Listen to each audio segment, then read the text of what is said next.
I love slashers, and if you're watching this video, you probably do too. And so over the last several years, I've slowly been watching as many as I can to get super deep into the genre and eventually make a list of the greatest slashers of all time.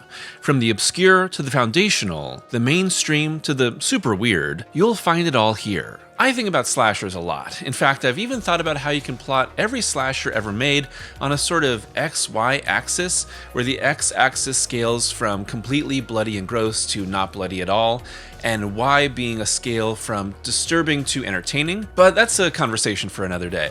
What I'm saying is that even if you're not a huge slasher fan, the following 66 movies have so much variety in them that I'm sure you'll find something that you're gonna love if you like horror at all. Some rules before we begin. I'm including proto-slashers on this list for the sake of completeness, and a few giallos, but not very many. Mostly the giallos that really do cross over into the slasher subgenre, but greatest giallos ever made is a list for another time and another Summerween. And as always, this is a subjective list of my choices. Those choices just so happen to line up with objective reality, so this list is in fact factually correct. And to be totally honest with you, this list is massive and it's going to take a lot of time, so let's just think of numbers 66 through 32 as honorable mentions. And we're going to run down this list of the next 35 entries pretty quickly, and it's only going to take about like 20 minutes or so to run through them, so strap in. At 66, Maniac Cop from 1988, written by Larry Cohen and directed by William Lustig. A fun but flawed take on Friday the 13th in New York with Bruce Campbell, Tom Atkins, and Robert Z'Dar, making this a must-watch for hardcore horror fans. Maniac Cop retrospective coming in 2031. At 65, The Prowler from 1981, written by Barbara Neal and Glenn Leopold and directed by Joseph Zito. I've talked about this movie before, but it's very similar to My Bloody Valentine, and the highlight is truly Tom Savini's effects. At 64, Dark Night of the Scarecrow from 1981, written by J.D. Felgelson and directed by Frank DeFelitta, a made-for-TV pseudo-slasher that doesn't have gore, but makes up for it with great atmosphere and suspense on a tiny budget. At 63, Cherry Falls from 1999, written by Ken Selden and directed by Jeffrey Wright. The least discussed of the post-Scream slasher boom, but a pretty dark story that uses a silly premise and then emphasizes the disturbing aspects. At 62, The Collector from 2009, written by Patrick Melton and Marcus Dunstan and directed by Marcus Dunstan. A byproduct of Saw meets Slasher with its story of a booby-trapped home and a very brutal serial killer, but I also love our protagonist Arkin and his moral dilemma. At 61, Body Bags from 1993, written by Billy Brown and Dan Angel and directed by John Carpenter and Tobe Hooper, and specifically the gas station segment from John Carpenter, which plays like a mini version of Halloween, with lots of Carpenter style in his only other slasher. At 60, Freaky from 2020, written by Michael Kennedy and Christopher Landon and directed by Christopher Landon. Maybe the most straightforward comedy on this list, as it's Freaky Friday meets Friday the 13th, but I think it's really enjoyable and with great performances from Vince Vaughn and Katherine Newton. At 59, Scream 4 from 2011, written by Kevin Williamson and directed by Wes Craven. I know that this is the best sequel in the series to some, but what I like about 4 is that it's a strong refresh that addresses the changes in horror, even if I think it's still a small downgrade from some of the rest. At 58, Amsterdam from 1988, written and directed by Dick Moss. 50% slasher, 40% giallo, 10% Jaws, 100% police procedural, placing its aquatic killer in the middle of a canal-crossed Amsterdam in a film with lots of European flair and a great boat chase. At 57, You're Next from 2011, written by Simon Barrett and directed by Adam Wingard. One of the original mumble gore films from the early 2010s, it's a movie that often feels like an indie drama until people start dropping. But of course, what we all love is our final girl Erin and her insane survival skills. At 56, The Stepfather from 1987, written by Donald E. Westlake and directed by Joseph Rubin. A story that holds off on its slasher elements for most of its time to create drama and suspense in a film about a killer who keeps restarting his life with new families he ultimately tries to kill. At 55, Friday the 13th Part 3 from 1982, written by Martin Katrosser and Carol Watson and directed by Steve Miner. The infamous 3D entry in the series and the one where Jason gets his hockey mask is one of many Friday films on this list, but its emphasis on 3D kinda brings it down. However, watching it in theaters in 3D last year made me like it a lot more. At 54, X from 2022, written and directed by Ty West. The first entry in West's X trilogy, it's a story that ties together sex and death in ways that many slashers only hint at. And while I like its characters and style, there's another entry in the series that I think is much stronger. At 53, Friday the 13th from 1980, written by Victor Miller and directed by Sean S. Cunningham. The movie that started it all and really helped solidify slashers as a easily replicable cash-in. What I like most about the original Friday is its atmosphere and hangout vibe. Maybe one of the easiest in the franchise to throw on, this is the epitome of the contradictory idea of the cozy slasher. At 52, Peeping Tom from 1960, written by Leo Marks and directed by Michael Powell. The first of the proto-slashers on this list, this late-stage creation of the Archers was infamous for its taboo subject matter of obsession, voyeurism, and sex-driven killings. Today, it's very stylish but a little quaint. Still, it's foundational and a must-watch for any slasher fan. At 51, Pieces from 1982, written by Dick Randall and Roberto Loyola and directed by Juan Piquer Simon. The story of a chainsaw-wielding killer let loose on a college campus, Pieces is a film that takes the transgressive undercurrents of the slasher, says forget subtlety, and puts them right up front from the very beginning. But best of all is the film's willingness to just go with anything it can think of. The result is a truly messed up experience made hilarious by its execution. At 50, Haunt from 2019. Written and directed by Scott Beck and Brian Woods. Set in a remote Halloween maze that's either a death trap or just really convincing, Haunt keeps the truth of what's going on a mystery for quite a while. And when it finally brings the reveal, it really lets it rip, making for an awesome finale and cathartic ending.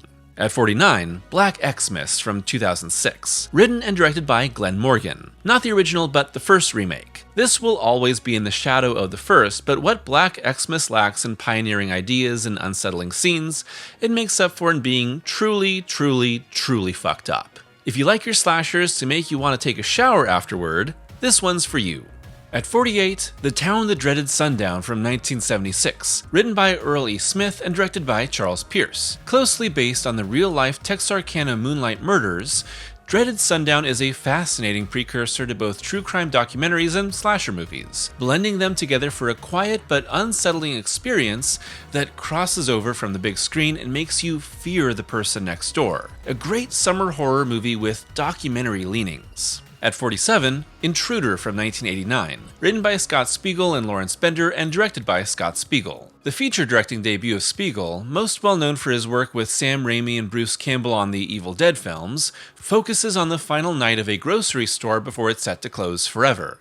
The strength of Intruder is how grounded it is in its everyday setting, with the crew renting out an empty grocery store for the shoot, which slams into increasingly insane horror. It's a movie that feels lived in thanks to its real-world location and inspiration from Spiegel's days working in a Michigan grocery store. Whether you've worked in a market or just done a lot of shopping, Intruder's setting will feel like it's right in your hometown. At 46, Happy Birthday to Me from 1981, written by Timothy Bond, Peter Jobin, John Saxton, and John Beard, and directed by J. Lee Thompson. One of my favorite aspects of the classic slasher is how quickly it can shift from chill hangout to brutal gore fest and back again at a moment's notice. Happy Birthday to Me executes that switch over and over to the point of creating a delirious and purposefully confusing atmosphere. But best of all is the slow reveal of both past mystery and present danger, wrapping them up with high concepts that force you to go along for the wild ride. To say anything about its climax is to ruin the fun of the film, but all I'll say is that there are more twists and turns packed into 10 minutes than you could ever want in a mystery-focused slasher. At 45, The Strangers Pray at Night from 2018, written by Brian Bertino and Ben Katai and directed by Johannes Roberts. The truest slasher in this home invasion horror series, what I really love about Pray at Night is its non-stop pace in a survival horror setup about two families colliding and destroying each other. It's also incredibly stylish, with the total eclipse of the heart pool scene being the highlight, but the entire film being really enjoyable and nerve-wracking. This is now the odd one out in this entire franchise, and it really goes to show that the studio has no idea what to do with the strangers. At 44, Scream 5 from 2022, written by James Vanderbilt and Guy Busick, and directed by Matt Bettinelli-Olpin and Tyler Gillette. AKA just Scream, it's the sorta reboot/requel/legacy sequel that brought Scream back to life with a new focus and a new generation of final girls and killers. This could have easily been a dumb rehash of past movies, but instead I like the change in focus, with Melissa Barrera's Sam and her relationship with sister Tara, Jenna Ortega, giving Scream something new to chew on. I also think the killer reveals and finale are fantastic, which is what any good Scream movie needs beyond its meta-commentary. At 43, A Bay of Blood from 1971, written by Mario Bava, Giuseppe Zacariello, and Filippo Ottoni, and directed by Mario Bava. Both a giallo crossover and a proto-slasher, A Bay of Blood is kind of a dark comedy too for people with a really messed up sense of humor. Also, films like Friday the 13th Part 2 wouldn't exist without it, as Bava goes truly brutal with inventive and disturbing kills, alongside the thread of mystery, backstabbing, betrayal, and greed to push it all forward. Any slasher fan needs to watch this to better understand the history of the genre. At 42, The House on Sorority Row from 1983, written by Mark Roseman and Bobby Fine and directed by Mark Roseman. The basic elements of House on Sorority Row are pretty typical for the subgenre. However, it's the quality that all these elements are done with while still executed in a B-movie package that makes the film stand out so much. Roseman is clearly using the pacing and tension of Alfred Hitchcock in his directing, while being inspired by the similar pool-related murder cover-up of Les Diaboliques. Meanwhile, cinematographer Tim Surstedt provides a lot of unconventional blocking and framing, especially during the film's kills, while Richard Band and the London Philharmonic Orchestra create an intense classical score throughout. All of these pieces elevate what would otherwise be a very standard girls in a house body count picture, leading to a drug-laced hallucinatory climax. An absolute early slasher gem. At 41, Happy Death Day from 2017, written by Scott Lobdell and directed by Christopher Landon. If you want me to like your movie, put some slasher into it. If you want me to really like your movie, make it a Groundhog Day. Happy Death Day does both in this movie about college student Tree, played by Jessica Rothe, who keeps getting killed by a masked murderer with a grudge, so it's obviously on the list. And overall, I think the Tree is a great character. The movie gives you exactly what you'd want from this mashup premise, and it's a really great time. And unlike its sequel, Happy Death Day is a true slasher throughout, letting you see your final girl die over and over until she starts being a better person and getting her life together. At 40, The Final Girls from 2015, written by MA14 and Joshua John Miller and directed by Todd Strauss-Schulson. Slasher movies and heartfelt moments aren't exactly connected in the minds of most people, but if there's any movie that is able to do it, it's The Final Girls. It's a meta-slasher, but it's really about reconciling with a dead parent, as its co-writer Joshua John Miller drew from his own experiences with his father, Jason Miller, who starred in The Exorcist and passed when his son was young. That's lived out through Max's experience with the character played by her mom, with Taissa Farmiga and Malin Ackerman bringing some unexpected emotional weight to the film. That's the heart of the movie, using the slasher as a delivery system for reconciliation through art that's impossible in real life. I love that the slasher, with all its well-worn traditions, is almost like a comfort blanket for the heartache of both creator and character.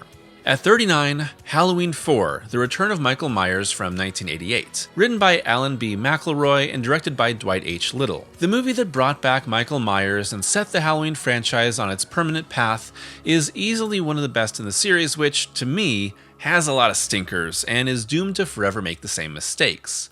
But this is really giving fans everything they want in a return to the central elements of the original Halloween. And despite it having a really bad mask on the shape, everything else works really well, with the returning Donald Pleasance as Loomis, Ellie Cornell as Rachel, and little Danielle Harris as Jamie, all some of the best characters in the franchise. Love the kills, love the Midwest atmosphere, love the tension between Michael and Jamie. This is, again, a total comfort slasher. At 38, Maniac from 1980, written by C.A. Rosenberg and Joe Spinell, and directed by William Lustig. Absolutely not a comfort slasher, what makes Maniac so great is that it feels like the descent into a disturbed mind that overtakes the film. And as the disturbed killer Frank Zito, Joe Spinell puts in this incredible performance as a man ruled by his psychosis and abusive childhood. Nothing about this movie is enjoyable, and when it comes to where it sits on the scale of slashers, it's disturbing, graphic, and low budget, but everything about it works exactly as its creators were intending. If you got the stomach for it, Maniac is the type of slasher that functions like a serious serial killer film, without the flair and enjoyment that the slasher genre is known for. At 37, Curtains from 1983, written by Robert Guza Jr. and directed by Richard Siopka, kinda, and Peter R. Simpson, kinda. Twists upon twists upon twists. Part of the reason why Curtains is so unpredictable is that its production was a shit show, with the film being shot in 2 chunks separated by years due to the director Siopka and producer Simpson fighting, with Siopka eventually taking his name off the film when Simpson shot the second half. Still, despite the mess, Curtains is a fascinating and unique take on the slasher, mixing serious adult drama that interrogates mental health and the sleazy behind-the-scenes world of film production, while still indulging in slasher thrills, presented in an Agatha Christie-esque package. It's a body count slasher mystery through and through, but its blend of adult drama and cheap thrills is always shifting throughout because of its behind-the-scenes changes. The film's ice skating set piece is wild and original. The hag mask killer is instantly recognizable, the ending has a great twist that twists further than you'd expect, and the entire thing is just careful enough to balance its red herrings and reveals to keep you guessing.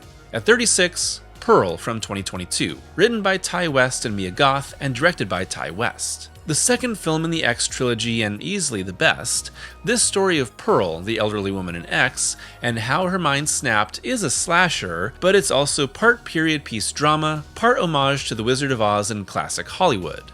And best of all, it's a total showcase for Mia Goth, who puts on an incredible performance throughout, being funny, disturbing, sympathetic, and strange.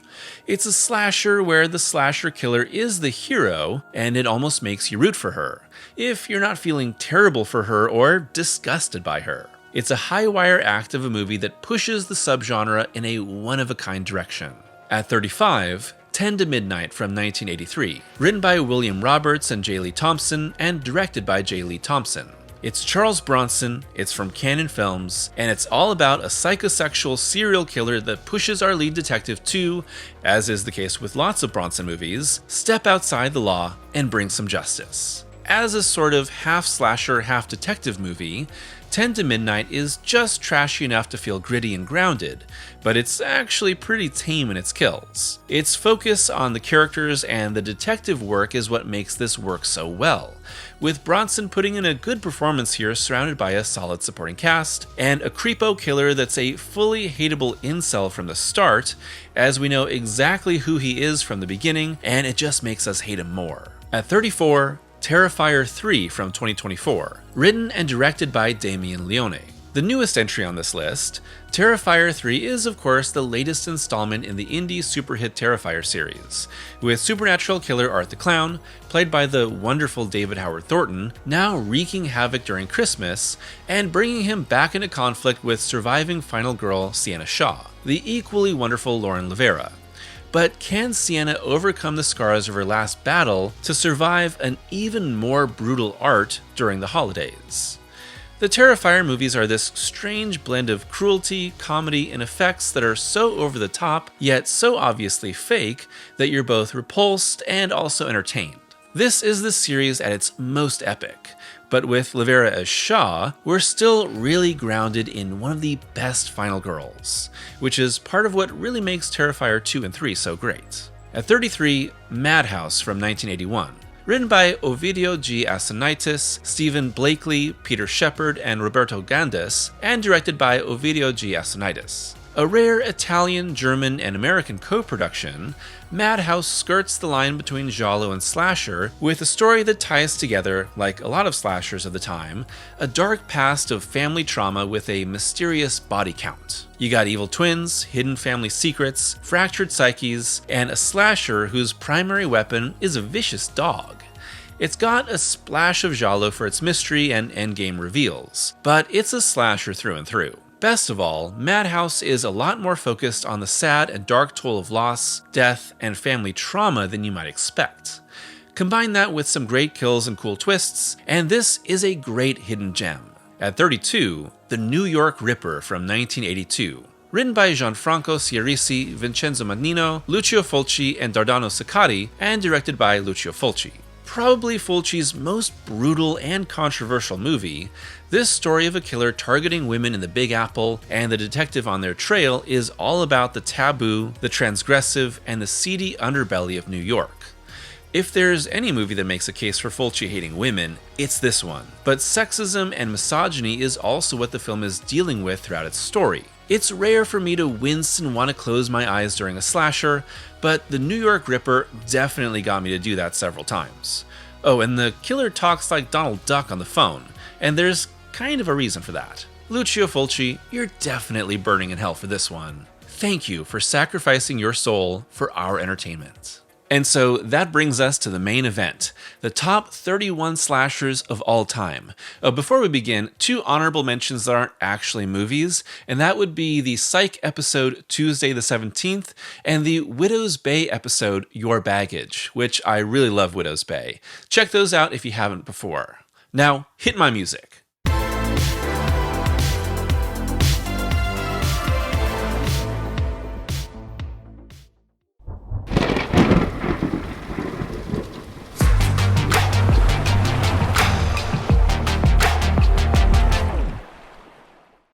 At 31, Alice, Sweet Alice from 1976, written by Rosemary Rietvo and Alfred Soule and directed by Alfred Soule. When Karen, played by a young Brooke Shields, is killed by a masked murderer during her communion, suspicion immediately falls on her older sister Alice. Troubled, disturbed, and rebellious, it seems like the violent Alice is the obvious killer, but an investigation into a string of killings that follows begins to tie the Catholic Church and religious trauma into a pattern of deaths surrounding Alice's family. This is maybe the least discussed of the proto-slashers. I really don't see it included in any of those sorts of lists, but it's just so damn good. And really, this plays a lot more like a drama and like one of those 70s auteur dramas than a slasher that you would see in the classic era, but I think that's what really gives it a lot of its power. Yeah, there are kills throughout that make it a slasher, but what I'm talking about here is a lot of themes of guilt, intersections with the Catholic Church, and the disillusionment of a family with this one child caught in the middle because of a death. One of the most interesting themes that runs throughout Alice, Sweet Alice is that our titular character is seen as this bad apple before even the movie starts. And what you get are these ideas of how a community can ostracize someone, especially a young person, for no fault of their own, and put them on this really dark path that they wouldn't have been put on otherwise. And that collides with a lot of ideas of the church and family and New Jersey as a community. Take this and put it together with Don't Look Now for a fantastic, psychologically disturbing double bill of raincoat-wearing killers.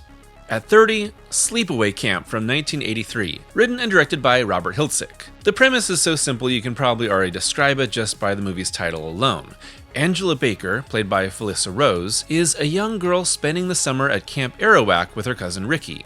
But this camp is no carefree getaway. Beyond the cook that should be convicted and the bullies, counselors and students are getting brutally dispatched one by one.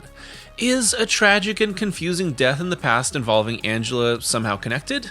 Well, yeah, come on now. Sleepaway Camp can be called a lot of things. Insane, offensive, poorly made, but what I think of when I think of Sleepaway Camp is one word: charming.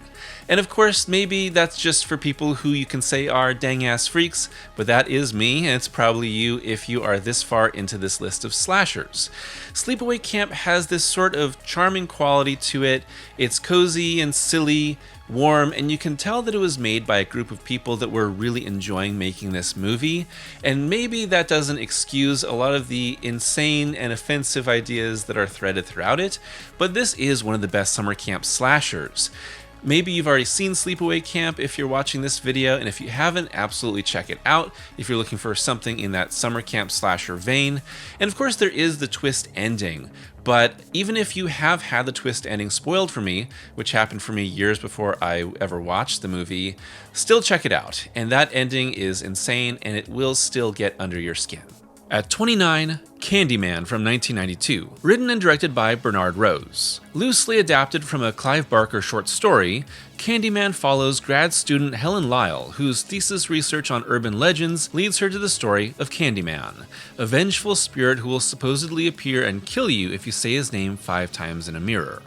With his legend supposedly starting in the Cabrini Green area, Helen investigates the projects that now stand there, and she soon meets the true spirit of Candyman, played by the incredible Tony Todd, who's intent on seducing her to be his next victim and keep his legend alive. I've already talked a lot about Candyman recently. I made a full franchise retrospective on Candyman and its sequels and the reboot just a couple weeks ago if you're watching this video when it just came out, so I won't spend too much time on Candyman, but what I think keeps Candyman from going higher on this list is that it's not entirely a slasher, it's more of a supernatural horror. But of course, the ideas of racism and segregation, community violence, and America's dark history of slavery are all threaded throughout it, although in my video on the franchise, I talked about how that's not entirely working in this movie or in the franchise overall, but it does give it a lot of staying power, a lot of haunting ideas, and of course you have the fantastic Tony Todd, and Virginia Madsen is great too, and their sort of romantic death spiral that happens throughout this movie gives it a lot of its haunting, disturbing qualities that I think really stick with viewers even decades later.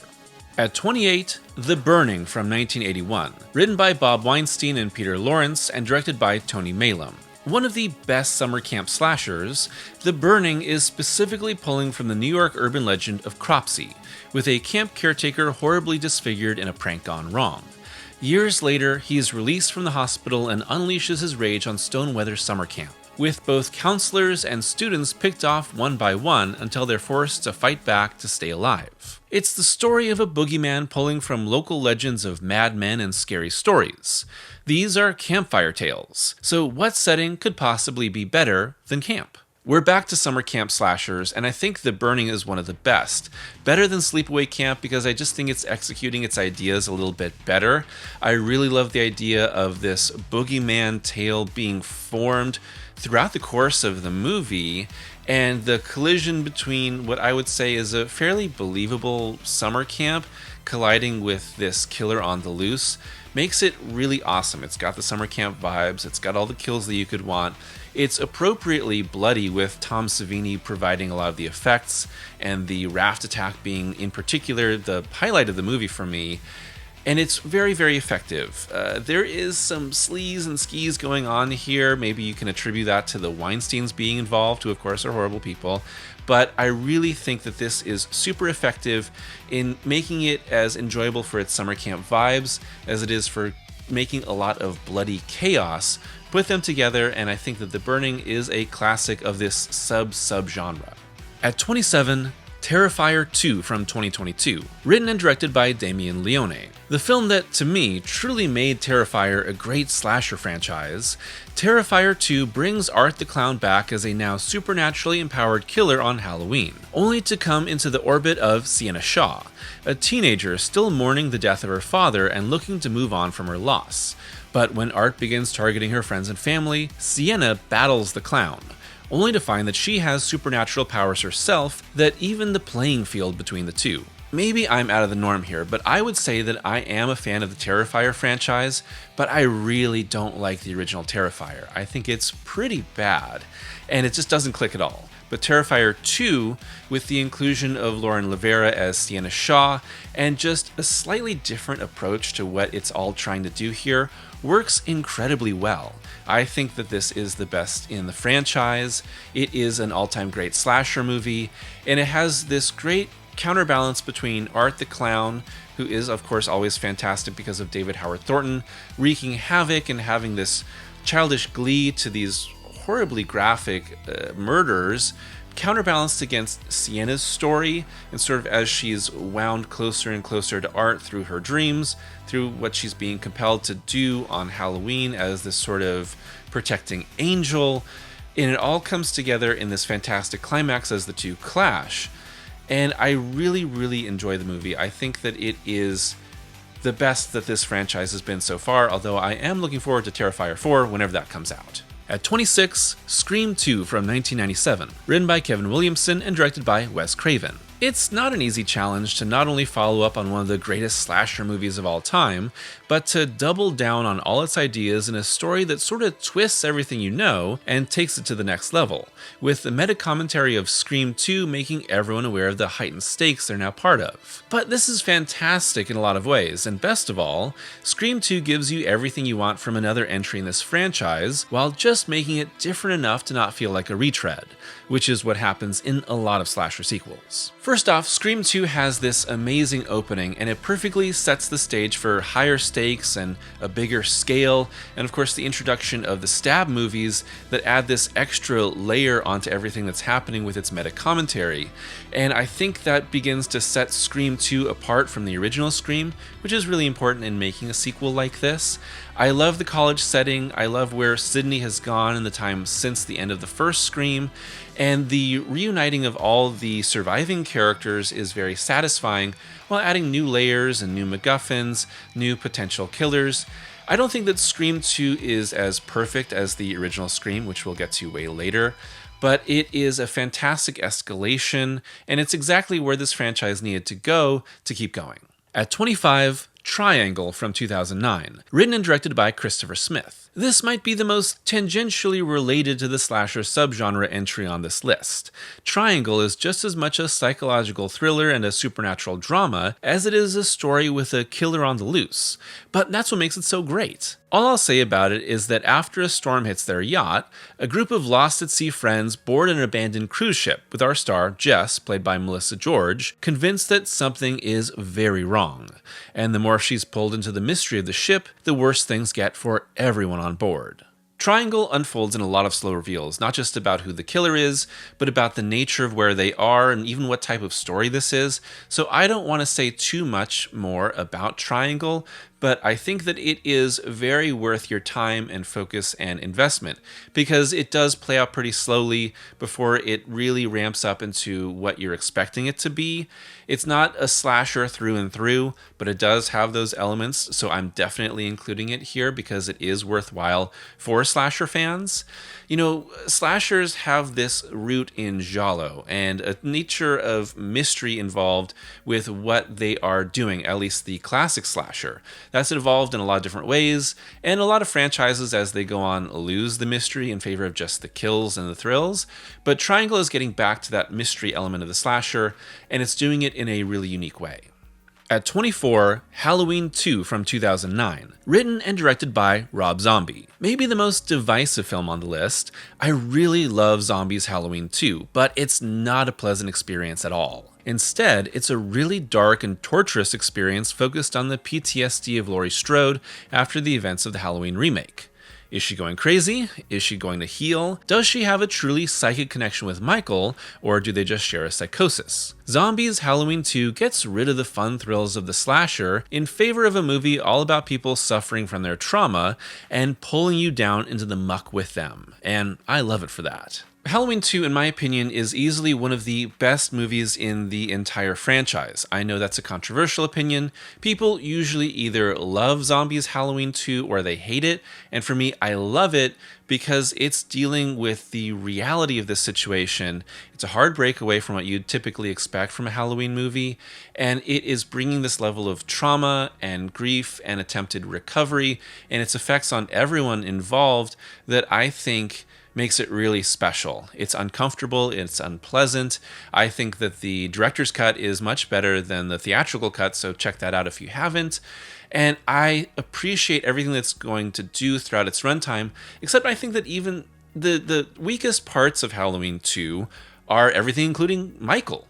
It seems as if the studio had some demands that Zombie include Michael in some way, but I could have seen this movie going forward without Michael involved at all, or at least just involved as a sort of ghost or a traumatic memory that's haunting Laurie, and Laurie's total experience and her journey being the entire point of the movie, which it already is. So cut that out and you have an even better movie, but I really do appreciate it, and there is a obvious reason why this is so alienating to most people, but I love Halloween too, so be it. At 23, Stage Fright from 1987. Written by Lou Cooper and Sheila Goldberg and directed by Michele Soavi. A troupe of actors rehearsing a musical about a mass murderer find life imitating art when an escaped killer sneaks into their locked theater. With an Italian take on extravagant slasher thrills, Stage Fright really knows how to have fun with its concept, starting with what we think is a killing but is quickly revealed to be a play, transitioning into a musical number complete with sax solo. From there, it's a lot of fun with plenty of great sequences, moving from wild ensemble survival to a pretty dark, intense one-on-one third act. What I really love about Stage Fright is the variety of tones that happen throughout it. It is campy and silly and extravagant and over the top. It has musical elements threaded through its first half, with them preparing for this musical play, and then it becomes darker and edgier and scarier as time goes on.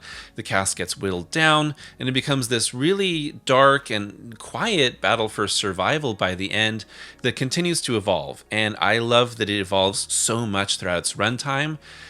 Typical slashers, they have a formula and they repeat that throughout even just a single movie.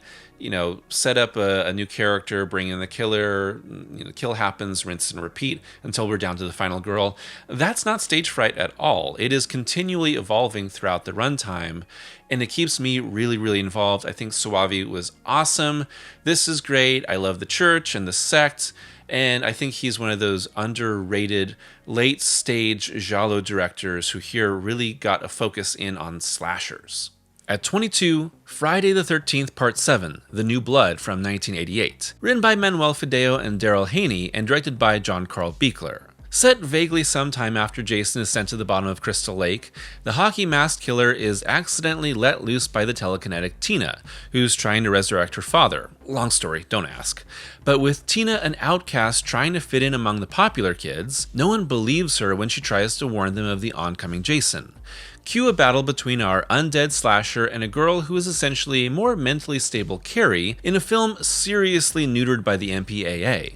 But I still think what it does here is really awesome. Is bringing in a telekinetic heroine who's basically a ripoff of Carrie a cry for something new, a desperate ploy to make this very well wrung out franchise fresh in some way?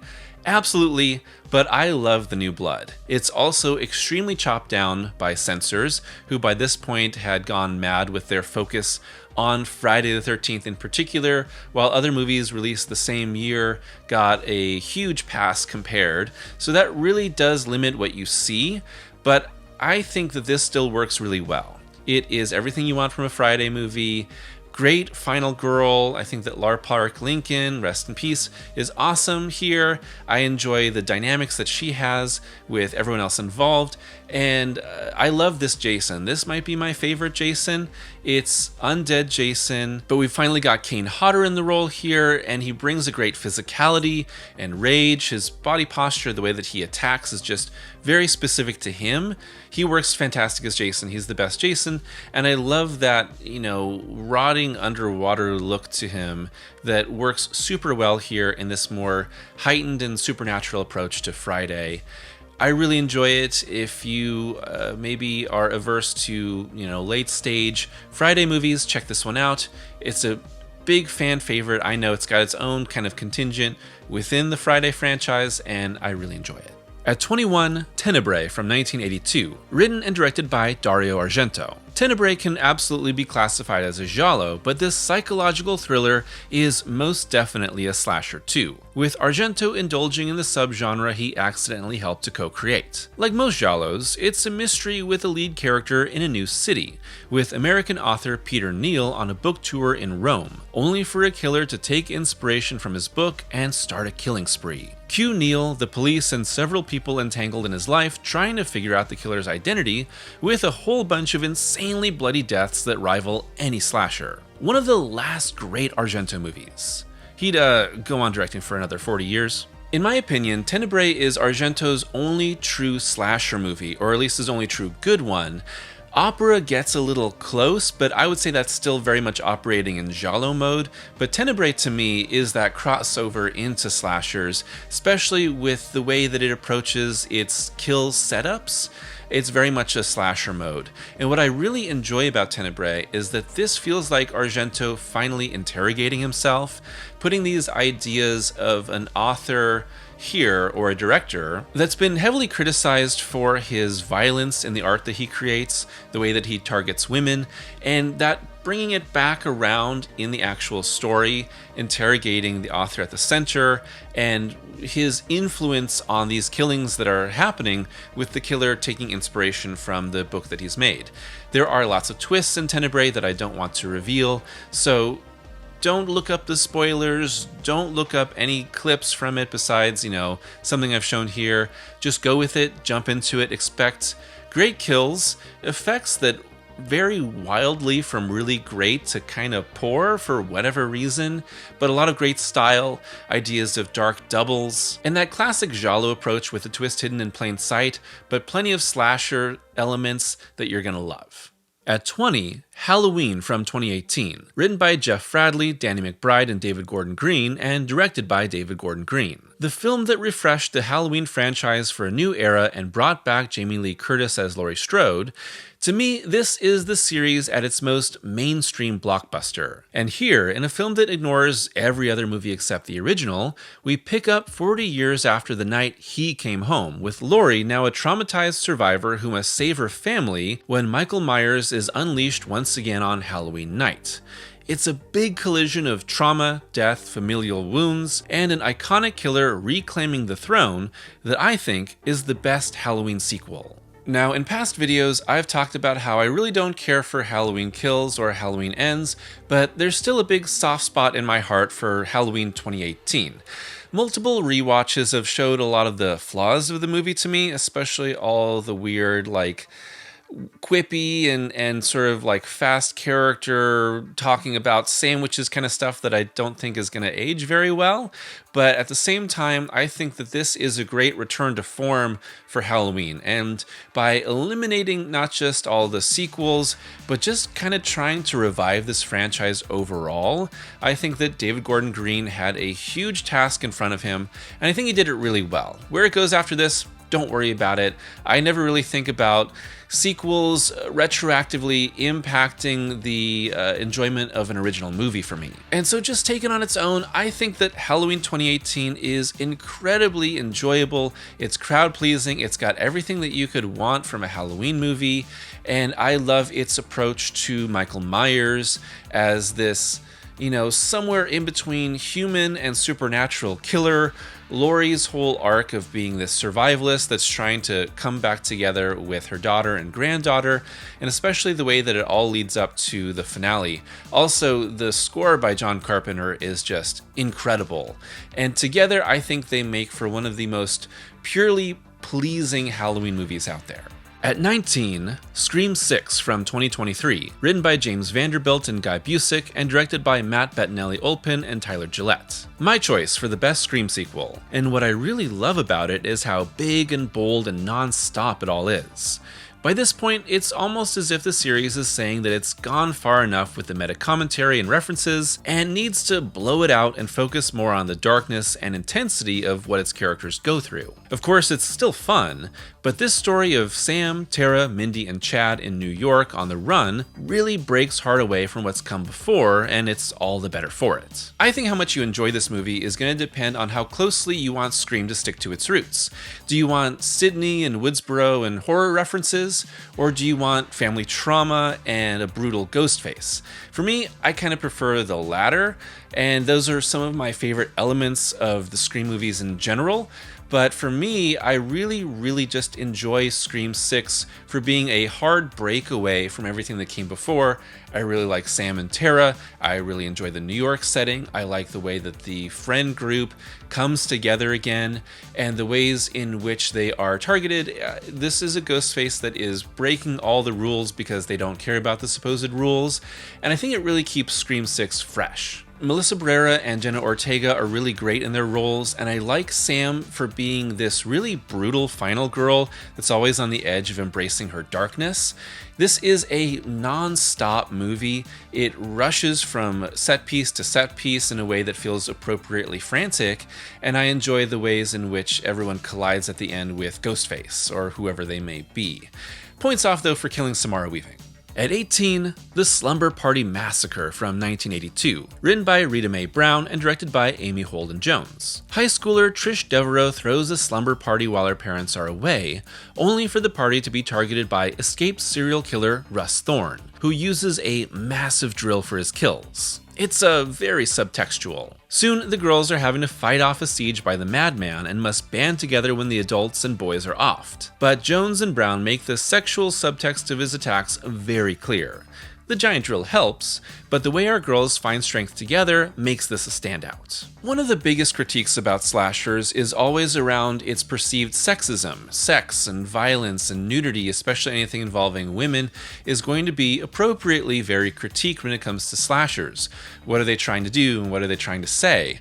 What I think is fascinating about the Slumber Party Massacre series, and is best done in the original here, is that it's including all of these elements, but it is taking a woman's point of view behind the camera and behind the script, including all of that, and because of that, naturally just tweaking the way that this movie approaches everything. And because of that, what I think you get is a lot of great characters, strong female relationships throughout the entire thing that are juxtaposed against our driller killer, who has this, sexually motivated, disturbing approach to why he's trying to kill. And because of that, I think that Slumber Party Massacre just pops super well. It gives you everything that you want from slashers, but there's an interesting underlying idea here about the ways in which women come together and find strength in each other. It's really exactly what you think it is, and it does it so well. And by the end, you're absolutely rooting for all of our characters as they come together to fight back against this killer. And I love it. Please watch it if you haven't. Get over the perceived sexist nature of the title and the poster and go with it. At 17, Black Christmas from 1974, written by Roy Moore and directed by Bob Clark. Maybe the most influential of all proto-slashers, this Christmas set story of insanity and girls in trouble whose pleas for help go ignored is just so disturbing to me.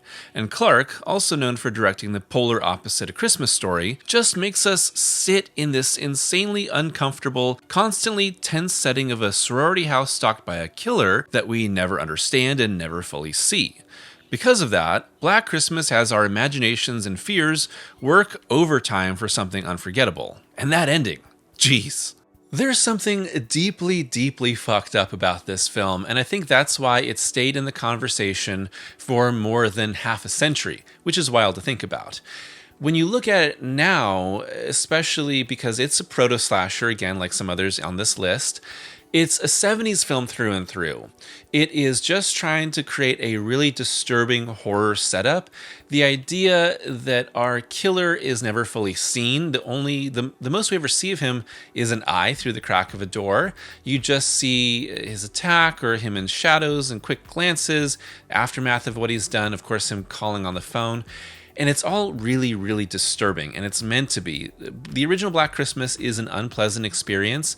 You're not meant to really enjoy it and hoot and holler. And I think because of that, it still disturbs all these years later.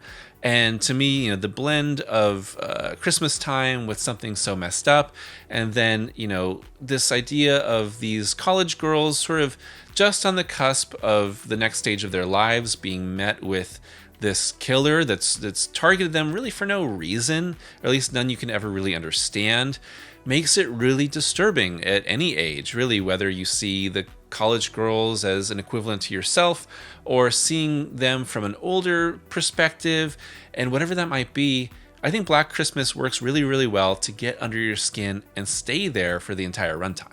At 16, My Bloody Valentine from 1981, written by John Beard and directed by George Mihalka, taking place in the small mining town of Valentine Bluffs, where 20 years earlier a psychopathic miner named Harry Warden took his revenge after a mining explosion on Valentine's Day and threatened to return if the holiday was ever celebrated in the town again. This Canucksploitation slasher really pulls every ounce of atmosphere and small town hardship out of its setting and characters.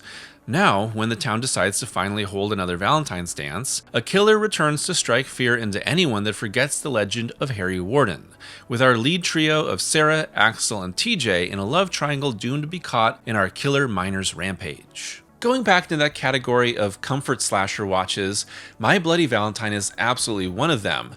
It has the grittiness and the darkness and the kills that you would expect from this era of slasher, but really what I enjoy most about My Bloody Valentine are the characters and their relationship dynamics, and the general setting as well, being in Valentine's Bluff, which is this dead-end mining town, and the effects that it has on all of the characters and who they are, what they see their life as, and whether they're trying to get away from it or they're just fine with it, this being the rest of their life for however long that may be, combined with the sort of boogeyman of Harry Warden coming back to kill once again. I think that one of my favorite videos that I've ever done was my video on My Bloody Valentine years ago, and what I really dug into the movie with that is its ideas of, these mining towns, dead ends, its intersection, especially with the Ballad of Harry Warden song, being protest ballads and mining songs from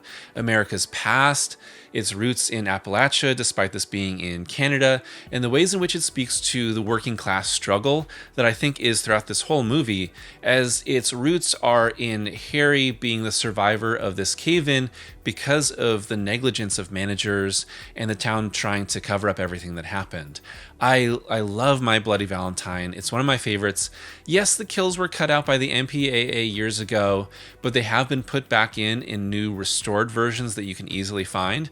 But the movie doesn't even need those kills. I think it is fantastic, even in its almost bloodless form.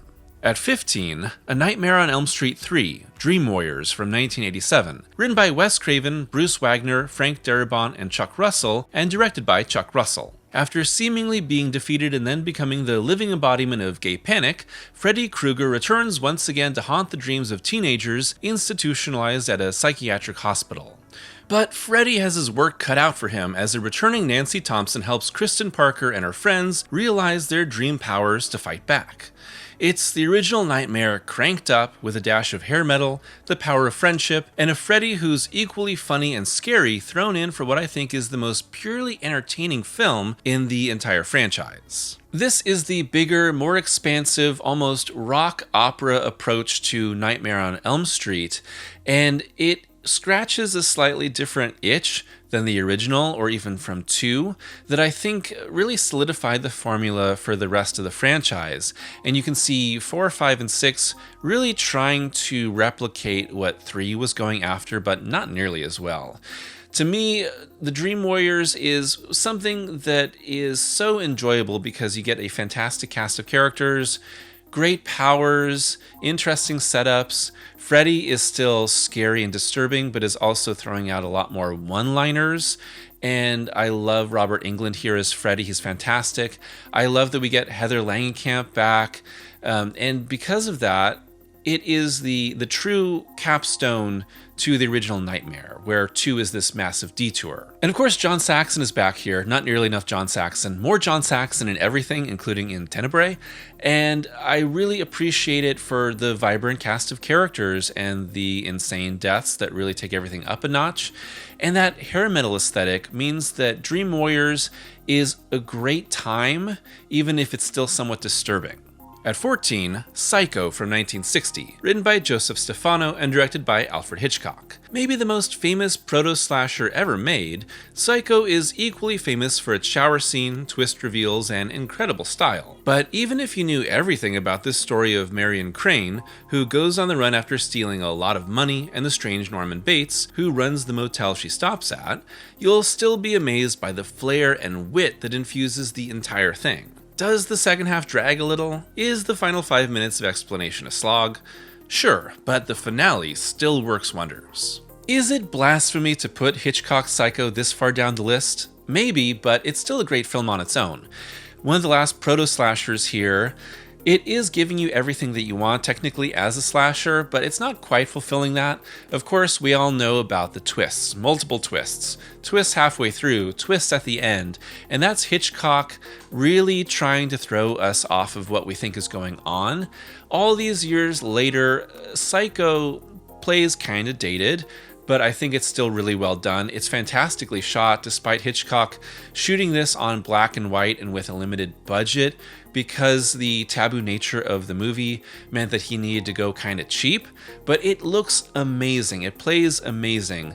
Anthony Perkins as Norman is just one of the all-time great horror performances. He gets you to feel every which way you could, and because of that, you never really know, whose side you're on, and your allegiance and your viewpoint is constantly changing throughout Psycho, and that makes it so effective. If you've seen Psycho a million times, if you have never seen it but you know the twist, give it a watch. At 13, Friday the 13th Part 2 from 1981. Written by Ron Kurz and directed by Steve Miner. The film that brought Jason to life and turned the Friday films into an unstoppable franchise, this story, mostly set 5 years after the original, has a new summer camp being set up at Crystal Lake, only for its counselors to attract the attention of a very much alive adult Jason Voorhees, now wearing a sack mask, not as unstoppable as you may expect, and very creepy. Only camp counselor Ginny Field has the smarts to stop Jason, but it's a fantastic fight for survival where the summer camp vibes are in full swing and the kills are in full effect. I think that this is the ideal crystallization of the original concept of Friday the 13th. The summer camp and the counselors and the sort of mystery of what's actually going on. I think it's perfectly executed right here as one of the best Friday movies.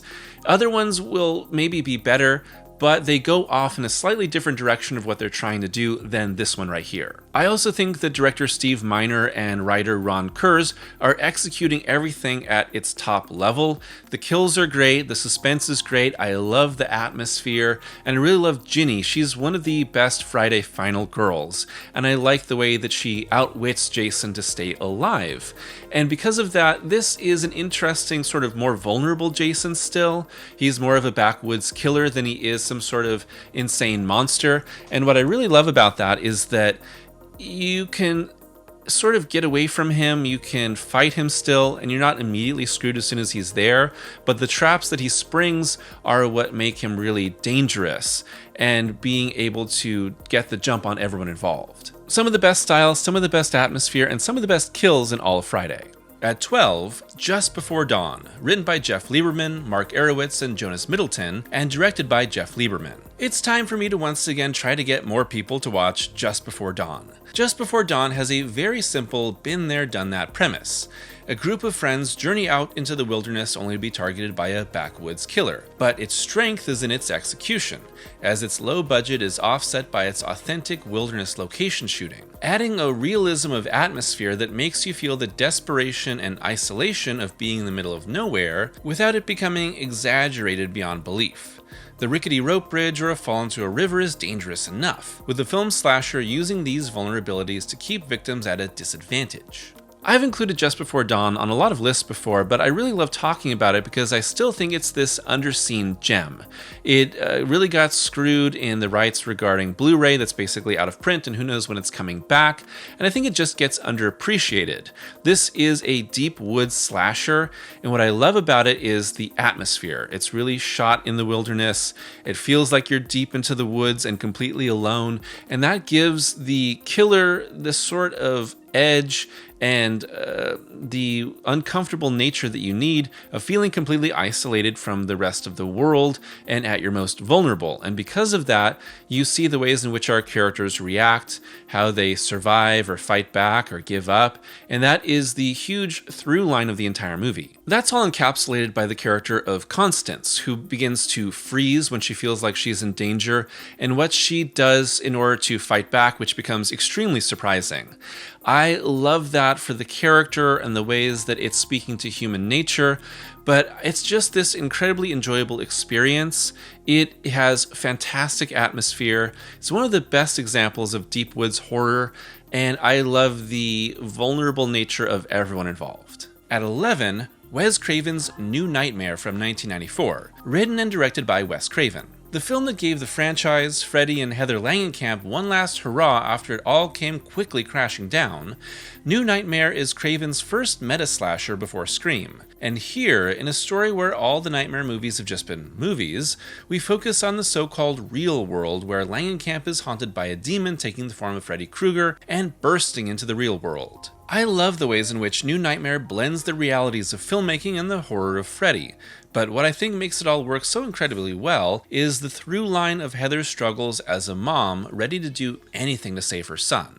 The big distinguishing plot point of New Nightmare is its meta nature. Obviously, we're suddenly looking at the past 6 movies as just movies, and that we have our focus on Heather, her realities as an actress, a mom, and then we get her loss of her husband and co-parent, and that throws her into this desperate cycle as we see Freddy as this dream demon who acts very differently and has a big distinguishing point in his nature, his look, his approach to everything that makes New Nightmare feel really, really different from the rest of the series. Maybe that can be a big stumbling point for some people that just like that classic Nightmare and classic Freddy, but to me it makes it really fresh. And I really enjoy Heather Langenkamp's performance here, playing a version of herself, with some of her own real-world struggles adapted into this movie. To me, it makes it feel just a more emotional movie, something that you can really sink your teeth into. The meta nature is great, but what I love is her struggle. And I think the effects are really cool here as well.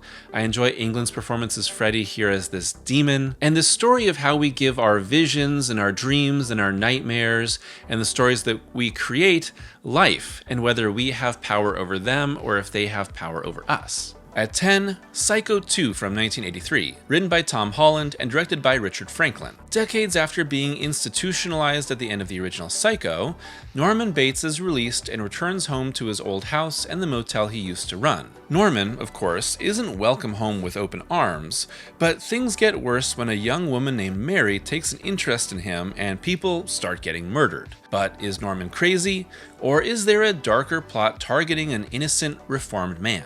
That's right, it's blasphemy time. I put Psycho 2 over Psycho, and I think that as a slasher, this is just a better execution of that in the formula, but I think it's really fantastic, and I think when it comes down to personal preference, I would rather rewatch Psycho 2 than Psycho. I enjoy Psycho 3, and Psycho 4 is a pretty mixed bag. I'd like to talk about those in their own dedicated video someday, but to me, Psycho 2 is this fantastic exploration just of Norman as a character, and Anthony Perkins is putting in an incredible performance as a Norman who you're never entirely sure of where he is on the spectrum of innocent victim to psychotic killer, and the film really keeps that suspense going throughout it. Gives you some great kills, gives you a lot of mystery throughout it, some good style, but it never feels indebted to the original Psycho. This is its own movie with its own flair, its own technique, its own ideas, and I love that because it makes it this fantastic breaking away point from where Psycho was originally and reflects decades of evolution in the horror genre. It's a true slasher, but it puts its characters and their decisions and the stakes of what's happening with their life at the forefront. At 9, Friday the 13th, The Final Chapter from 1984, written by Barry Cohen and directed by Joseph Zito. Not the actual final chapter, but the end of the first cycle of Friday films. Part 4 picks up almost immediately after Part 3, with Jason still alive and now targeting the twin vacation homes of the Jarvis family and a bunch of no-good teens. So you get the body count and the drama all together in one. Plus, you've got the first appearance of Tommy Jarvis, here a young Corey Feldman, helping to create easily the best Friday character outside of Jason. It's tense, it's got great stormy atmosphere with some cabin vibes, and the climactic showdown is equally satisfying and disturbing. If Part 2 was the original idea for Friday at its best, then Part 4 is the original cycle of Friday at its high point.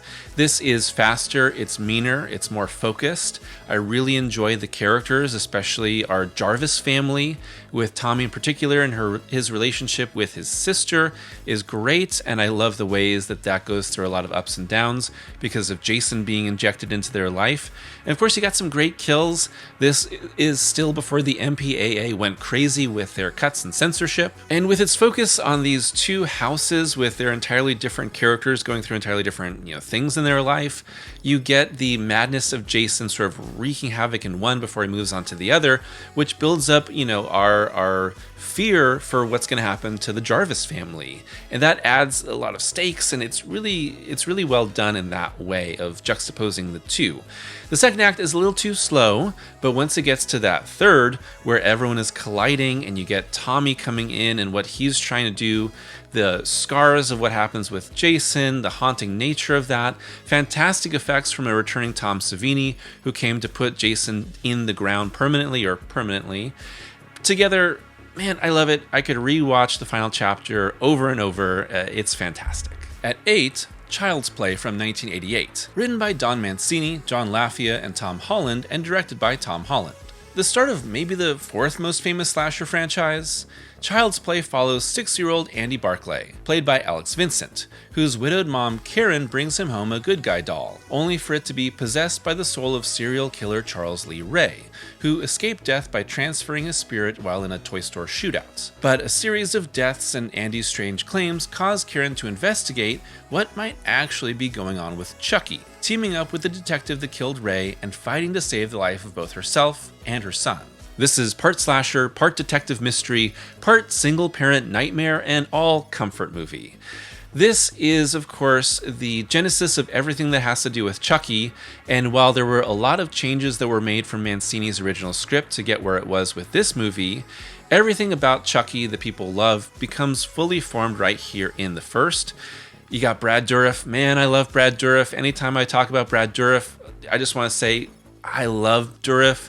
He's fantastic here. He's fantastic in Zombies Halloween 2. He gives amazing performances in everything that he does. I love Brad so much. One of my favorite horror actors, character actors, actors. The buttload of special effects that are needed to bring Chucky to life here is fantastic. So many different ways that Chucky needed to be made in order to make him believable.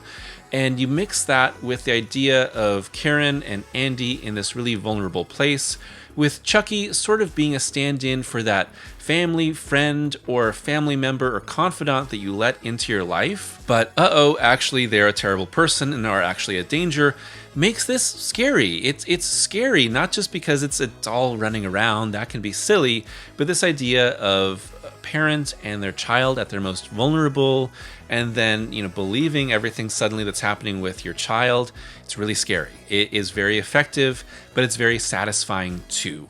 And because of that, I think that Child's Play crosses over from its silly concept to being something that just works so fantastically. At 7, A Nightmare on Elm Street from 1984, written and directed by Wes Craven. The teenagers of Springwood, Ohio are dying in their sleep, and it's all due to the terrifying dream killer Freddy Krueger, who haunts their nights.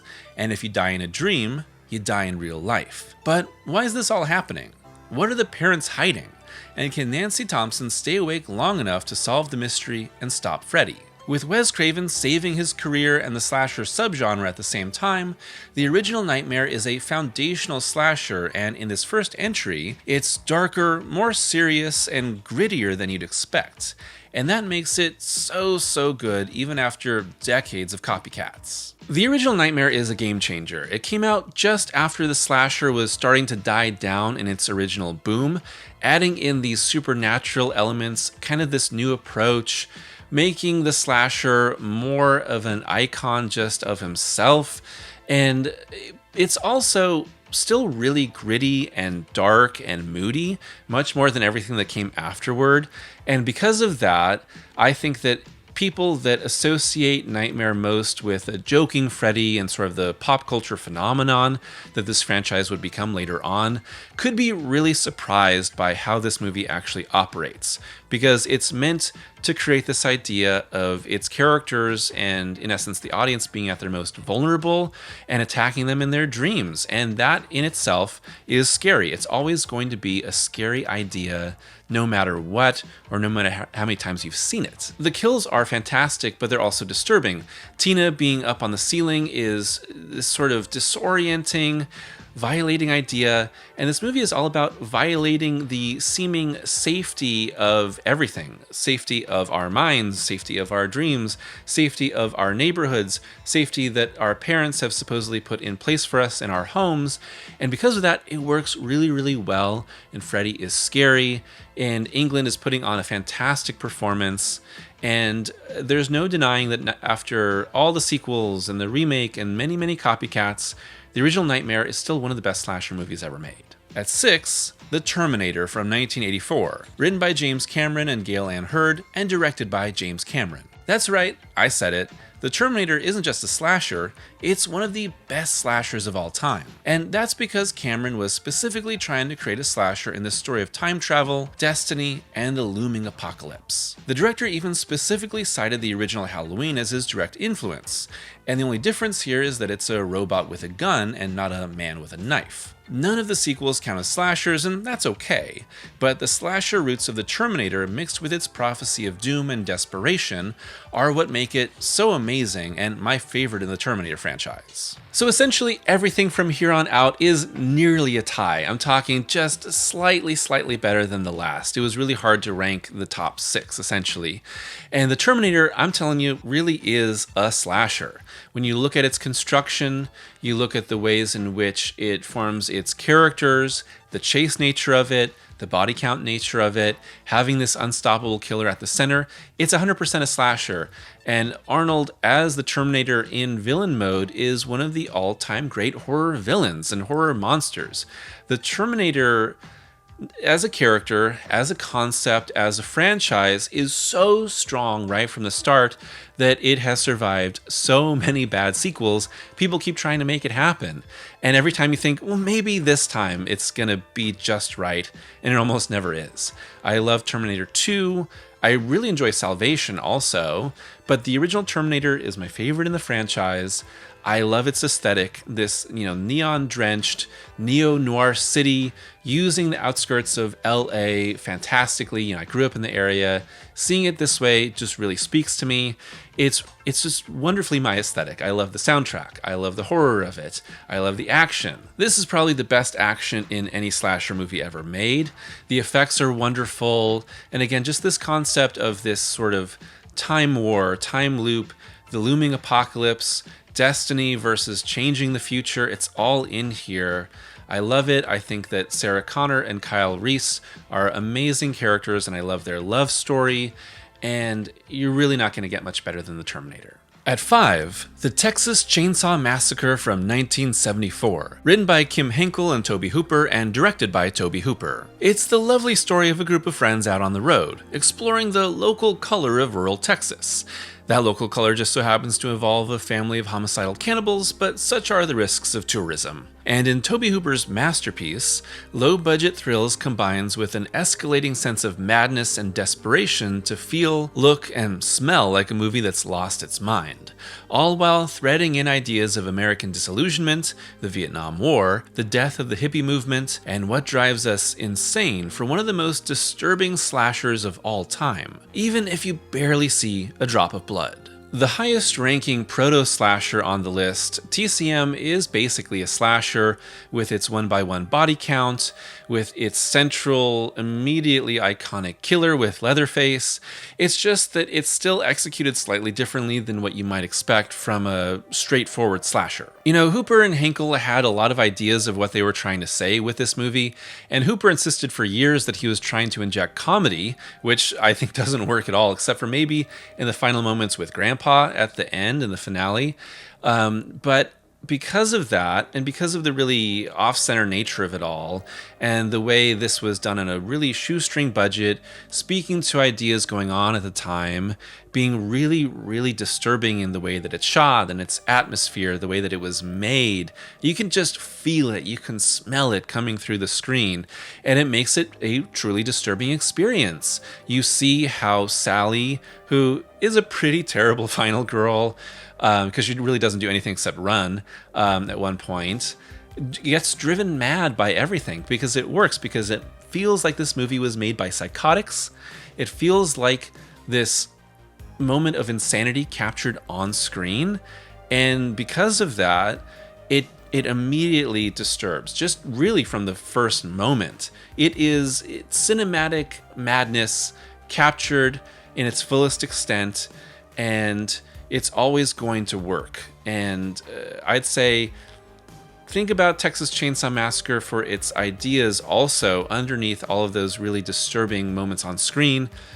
And because Tobe Hooper was trying to make this a PG-13, you barely see any blood or gore, but it's still one of the most disturbing slasher movies ever made. At 4, Child's Play 2 from 1990, written by Don Mancini and directed by John Lafia. The brightly colored, faster follow-up to Chucky's first movie has Andy now on his own in foster care, with our killer doll returning from his seeming destruction to wreak even more havoc. And under John Lafia's direction, 2 is bigger, more operatic, and more cynical. It also doesn't hide its hand like the first, with a rebuilt Chucky alive and killing right away. The suspense of Chucky hiding in Andy's foster home is resolved really quickly, with the doll revealing himself to Andy and nearly swapping souls with little build-up. Andy and Chucky are locked in battle for nearly the entire movie, with Andy having no one to believe him at first, and creating a lot of suspense. This is as good as a slasher movie can possibly get.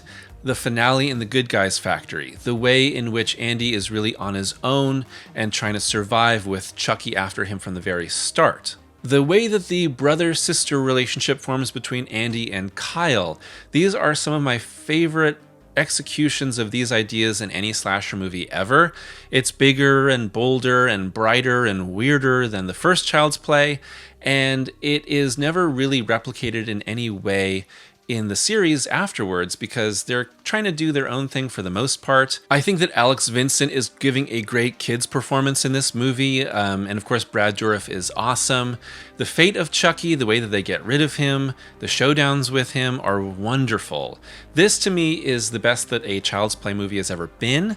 I'm not as huge of a fan of stuff like Bride and Seed, which is just a little too campy for me, and I think that Curse and Cult are interesting, if a little bit flawed, but to me this is a high point in slashers overall, and it is both kind of a comfort watch and also just kind of really effectively scary and disturbing at the same time. It's the nexus of the two, and that's why it's ranked so highly here.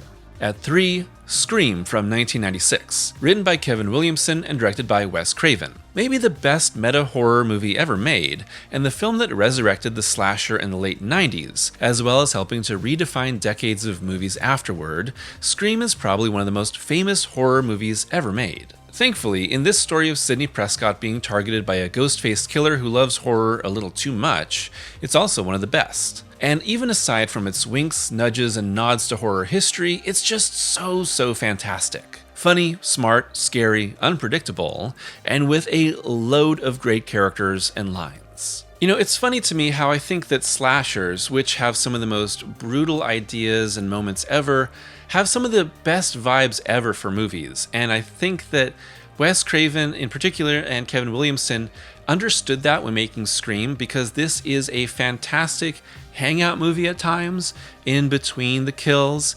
It makes you really like the characters. It makes you want to be in Woodsboro with them. It makes you enjoy this movie at every moment.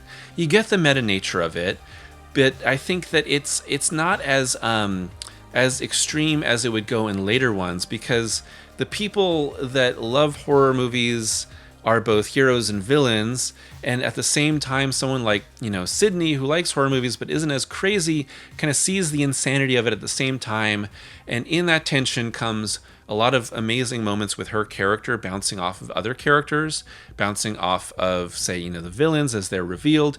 Amazing twists. Great Scream movies need great twists, they need great reveals, they need great third acts. This is the best that they ever get right here. And it's got some all-time killer lines delivered throughout by everyone. And no matter how many times I've rewatched Scream, I find it to be so enjoyable. It's surprising to me just how good it is every time I put it on. Wes Craven is throughout this list, and he is one of the great slasher directors, even though he seemed like this very gentle and kind and meek guy. But with him, you get some of the best horror movies ever made. Scream, it's just right up there with the next two. It's just neck and neck. It was really hard to pick the next two above this. At 2, Friday the 13th Part 6, Jason Lives from 1986, written and directed by Tom McLaughlin. The film that brought back Jason Voorhees as the undead monster he's best known as forever is also the best film in the franchise by far. And here, with a mentally scarred adult Tommy Jarvis, played by Tom Matthews, accidentally resurrecting the killer that's haunted him for years, you've got the perfect hero to stand against him. From the atmosphere, to the music, to the kills, to the extremely fun tone and approach, this is everything a Friday film could be. And even with its kills heavily censored at the time, it's a perfect horror movie.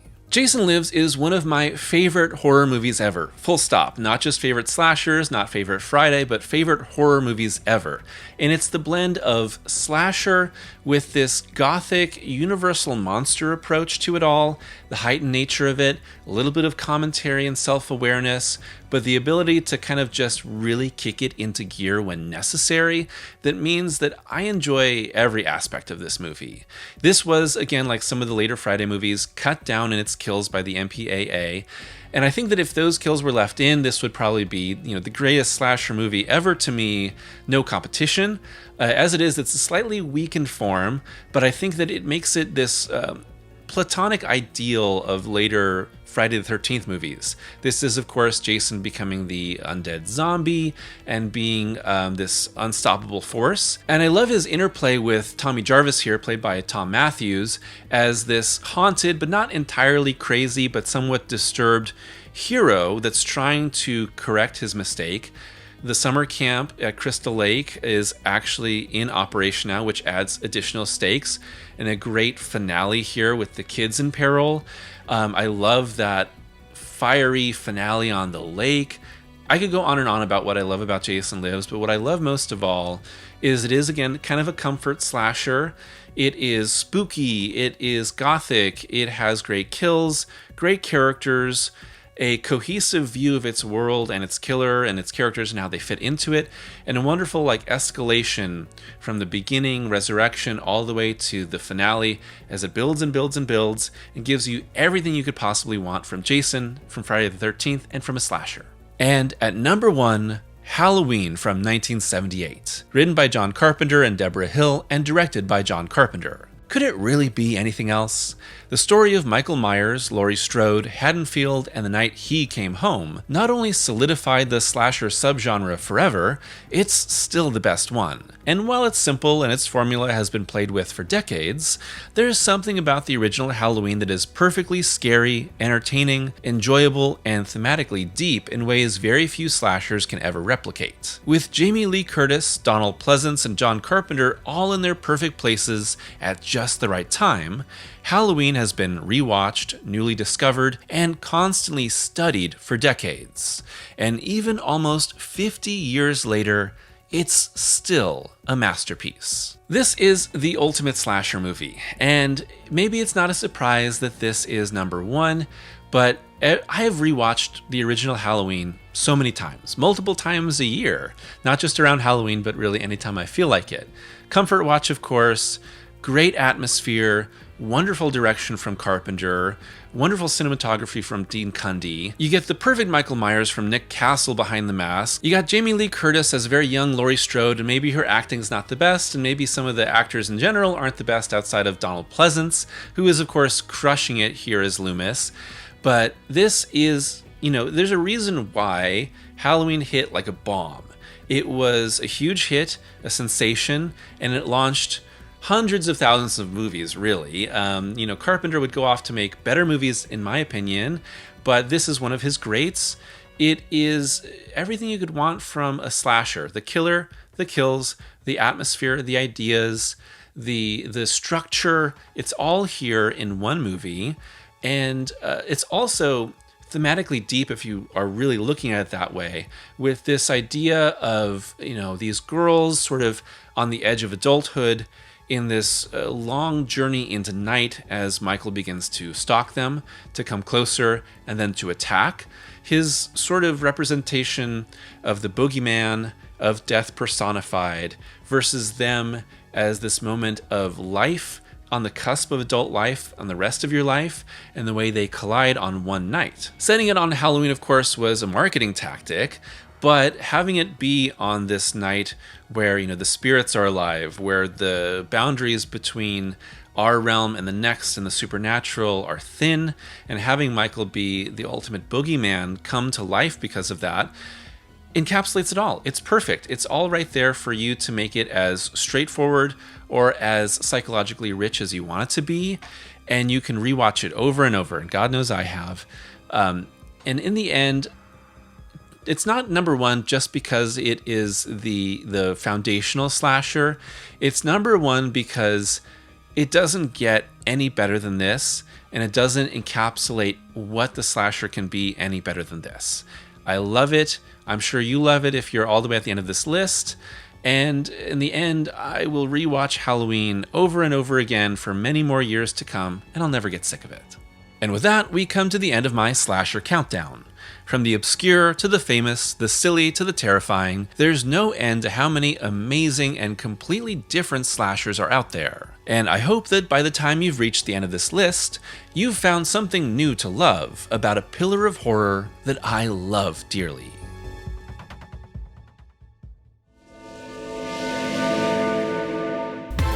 Thanks for watching today's video, and a really, really long one, maybe my longest, and of course, the Summerween finale. So thank you for being along for the ride for this video and all of Summerween so far. This is the end of Summerween, but we are rolling into Son of Summerween, so it's technically not over. Don't be sad. But I really wanted to cap off this month with a video that I have been slowly working on, watching a lot of movies for, and threatening for quite a while. I had originally wanted to do this list back on last year's Halloween, but I just ran out of time and energy. So with Summerween coming up, I thought this would be a perfect final video in June, and now here it is. It took a long time, but I really loved making it. I hope that you've loved going through it. I like making list videos every so often, but they're not exactly my bread and butter, and this is the longest one I've ever done, but I loved it. I love slashers.